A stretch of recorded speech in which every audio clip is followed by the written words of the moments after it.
સવારે 7:06 ઉર્મી સ્કૂલના ઇન્ફોર્મેશનવાળા ઈમેલ પર આ મેલ રિસીવ થયેલો છે. દરરોજની પ્રક્રિયા પ્રમાણે જે ઉર્મી સ્કૂલના પ્રિન્સિપલ છે એમના દ્વારા મેલ ચેક કરી લેવામાં આવે ત્યારે આ મેલ તરત જ 2 સેકન્ડમાં ચેક કરવામાં આવ્યો. શાળાની શરૂઆત હજી 7:40 થતી હોય સૌથી પહેલાં પોલીસને ઇન્ફોર્મ કર્યું, જે બાદ જે વેન ડ્રાઈવરો લઈને આવતા હતા બાળકોને એ લોકોને ઇન્ફોર્મ કરવામાં આવ્યું અને વાલીઓને પણ પેરેન્ટ્સ દ્વારા ઇન્ફોર્મ કરવામાં આવ્યું. શાળાની શરૂઆત પહેલાં સ્કૂલ મેનેજમેન્ટ અને તમામ જે સ્ટાફ છે એ અહીંયા પહોંચી ગયેલો હતો, એટલે રેગ્યુલર બાળકોને અમે ઘરે મોકલી દીધા. જ્યારે હોસ્ટેલના જે બાળકો છે એ લોકોને અમારા ગ્રાઉન્ડની જે assembly point, emergency assembly point હોય ત્યાં બધાને ભેગા કરેલા હતા.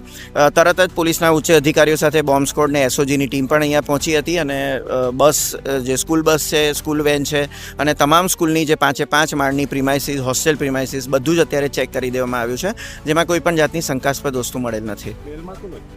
મેલની અંદર ગુજરાત બનેગા ખાલિસ્તાન અને બોમ્બ બ્લાસ્ટ @111 એટલે બપોરે 1:11 એમનું કોડિંગ આપણે કરીએ તો એવી રીતના થાય.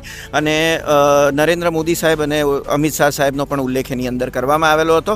અને ખાલી વડોદરા નહીં પણ વડોદરા અને અમદાવાદ એ બંને શહેરોના પણ નામ એની અંદર લખવામાં આવેલા હતા. વડોદરા શહેરની ઘણી સ્કૂલમાં આવી રીતે ઈમેલ તમે કેવી રીતે જુઓ?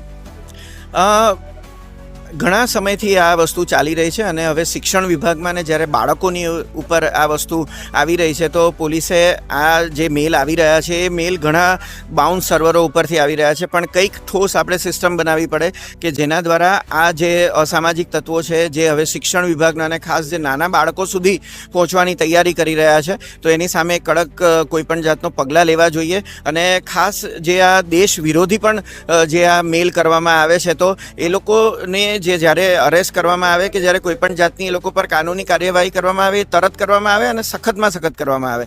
કારણ કે આ જે છે એ હવે ટાઈમપાસનો એક સિસ્ટમ બની ગઈ છે કે જે દરેક 6 મહિને વડોદરાની સ્કૂલ હોય, અમદાવાદની સ્કૂલ હોય, આખા ભારતની ગમે તે સ્કૂલોની અંદર અને હવે તો કોર્ટ પરિસરોમાં પણ આ રીતના ઈમેલ આવવાના શરૂ થઈ ગયા છે. તો આની પાછળ તંત્રએ કંઈક એનો ઠોસ કદમ ઉઠાવવો જોઈએ અને આ જે ઈમેલ જે ઓરિજિન જે છે એ ઓરિજિન પકડવું જોઈએ.